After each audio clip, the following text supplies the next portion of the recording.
he'd practice at. Well, this was last week at the Brickyard 400 Indianapolis Motor Speedway.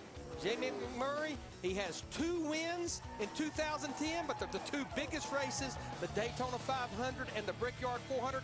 And how about Chip Ganassi and Felix Sabates? They get the triple crown of motorsports, the Daytona 500, the Indianapolis 500, and now the Brickyard 400, all in the same year. All I can say is my years, as far as I'm concerned as an owner, it'd be time we can just take a long vacation. Don't need to do much better than that, do you, Larry?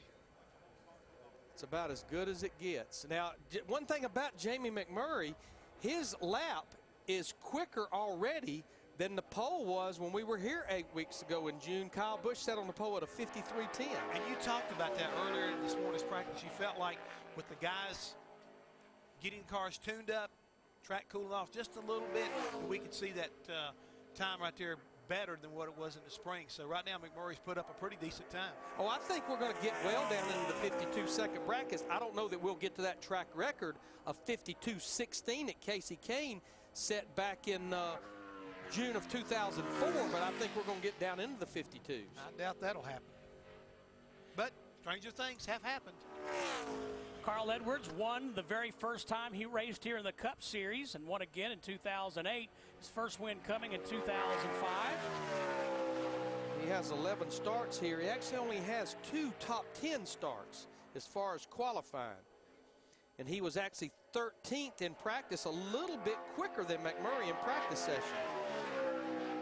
We watch Carl Edwards. Wendy is standing by with Dale Earnhardt Jr. I know how much Dale Jr. Lance McGrew talked about this race car in practice. Is it where you want to be for qualifying, Dale? I don't think so, but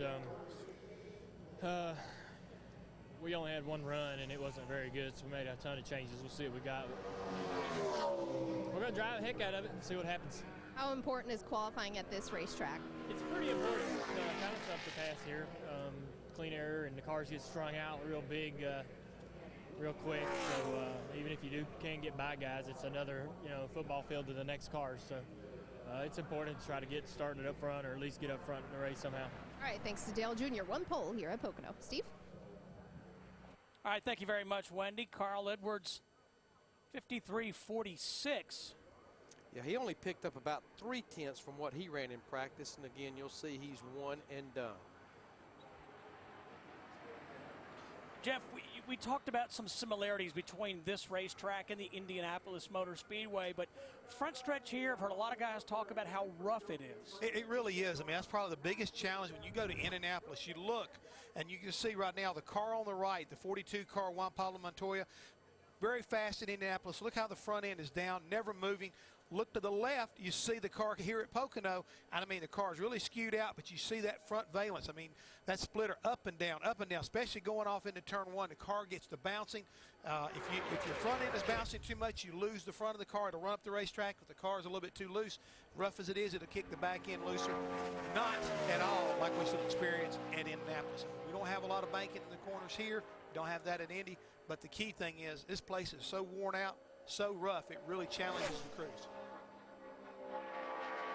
David Reagan has 7 Cup starts here. You see his best starting position is 16th. Best finish of 5th.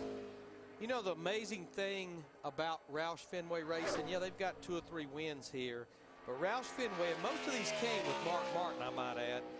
Roush Fenway has finished 2nd here 12 different times. Yeah, Mark has finished 2nd himself here 6 times. Half of those 12. Yep.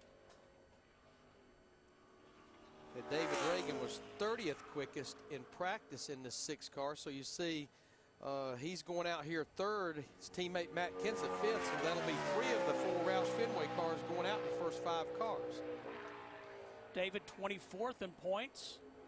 But you know, back to what Jeff was talking about on that splitter, if you had a perfect aero world, which there's nowhere we go that we have that, Indy may come as close as any place, that splitter, it starts 4 inches off the ground. In the perfect world, working with the front suspension and all, you would have that thing just thousandths of an inch off the asphalt all the way across.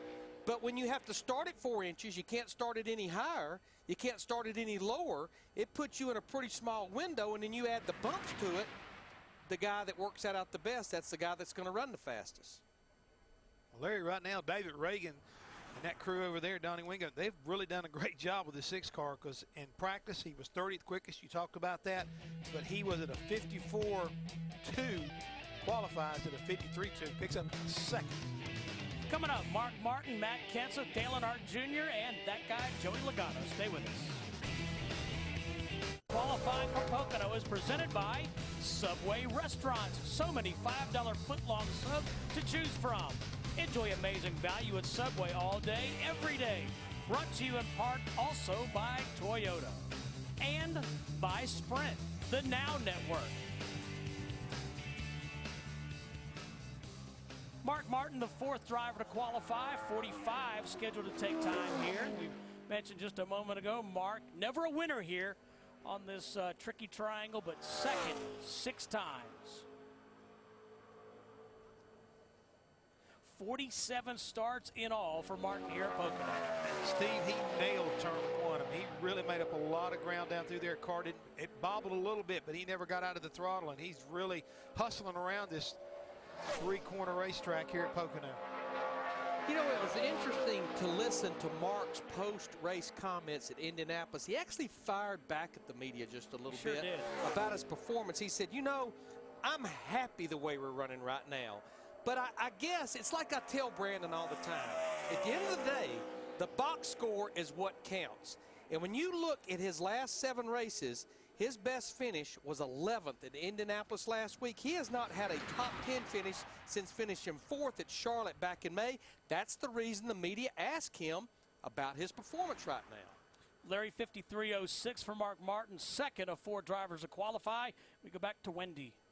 Thanks, Steve. Joey Logano, one of the next ones to go out shortly. A cloud cover came over. Joey, how much is that going to help you? You got to be happy to see that. As long as it's still there and I go out, I'll be happy to see it. We'll see. You know, Home Depot Toyota unloaded pretty good in race trim today. We struggled a little bit in qualifying trim. We're just too loose, but I feel like the speed's there. We just got to get it a little bit better. So hopefully we made the right adjustments. I know the guys been working hard on this thing. So hopefully a good qualifying spot and race as good as we did last time here. Good luck to Joey Logano, who likes Pocono, has a win here in the ARCA Racing Series. Bob? Oh, Wendy, as Larry Mack said, David Reagan picked up a bunch from his mock qualifying run in practice. Was it the cloud or just the incentive to beat your teammate Carl Edwards? A little of both, and you throw Donnie Wingo in the equation, and that's where the extra speed came from. Certainly we're not on top of the board, but, you know, our UPS Ford, we got here, we're really tight and really working to get over the bumps in turns 1 and 2, and so we changed a lot on our car, and so it's nice to qualify 2 consecutive Pocono races without any rain, so we're glad we're going to have some time tomorrow to get our car to drive a little better, but, you know, maybe that'll wind up in the top 20 or top 15 or so. Let me tell you something. When I asked him about beating Carl, he had a big old smile on his face. I imagine so, Bob Dillner. Well, Matt Kenseth in the 17 car, 21 starts here at Pocono. Boy, his car just really evil off the tunnel turn. You carry so much speed there, and the car just lunges against the outside wall, and a lot of times you have to yank the steering wheel because the front end won't turn, and then the back gets loose. Matt comes in here 8th in points, and he is 189 points ahead of 13th. He's picked up about a half a second from what he practiced, but he's 5th out of the 5 cars, the slowest of those 3 Roush Fenway cars. Matt Kenseth, another driver who has never won here at Pocono. I think you'll see what I was talking about right here. A lot of drivers say the tunnel turn is one of the trickiest turns in all of Sprint Cup. May have got against that curve a little bit. You saw what happened. He got up on that curve right there, and that's really what unloaded that race car and shot him up the racetrack. And that, indeed, is almost like curbing alongside of a road. I mean, it's pretty high over there.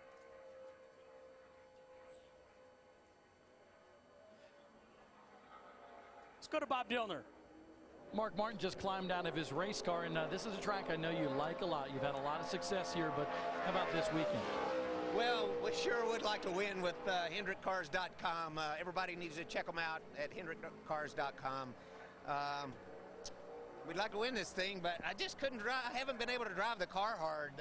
It gives me mixed signals.